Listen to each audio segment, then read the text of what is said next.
بلوچستان میں طویل خشک سالی اور اس پر گزشتہ برس آنے والے سیلاب نے لائیو اسٹاک کے شعبے کو بھی شدید متاثر کیا، جس کے باعث لاکھوں مال مویشی ہلاک ہو گئے اور ان پر گزر بسر کرنے والے افراد معاشی طور پر بدحال ہو گئے۔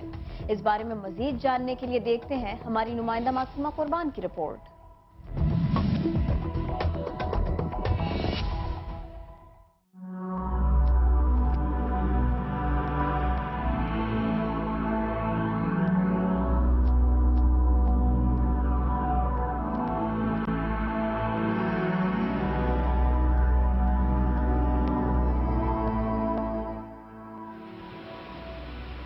گزشتہ برس طوفانی بارشوں اور سیلاب نے لائیو اسٹاک کے شعبے کو شدید نقصان پہنچایا۔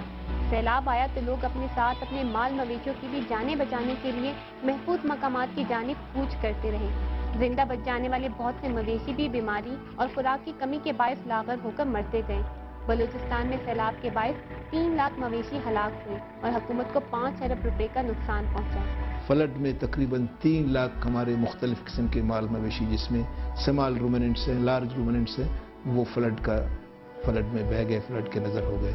ادھر سے کام کرتے تھے، مزدوری کرتے تھے، مال تھے، جب تو سیلاب آ گیا تو ہمارا سارا مال مویشی گھر بر لے کے گیا۔ لائیو اسٹاک زراعت کے بعد ملکی آبادی کا دوسرا بڑا ذریعہ معاش ہے۔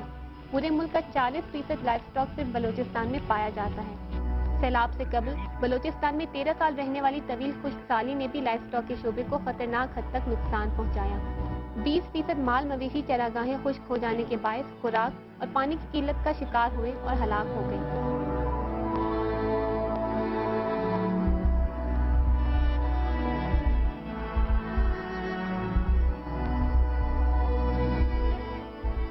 دو ایکسٹریم صورتحال آئے، کلیمٹیز آئے، ایکسٹریم کلیمٹیز، جس میں پہلا بدترین جو قحط سالی کا دور تھا، اس میں فاڈر اور دیگر بیماریوں کی وجہ سے ہمارے تقریباً 20% ہمارے مال مویشی اس میں ضائع ہو گئے۔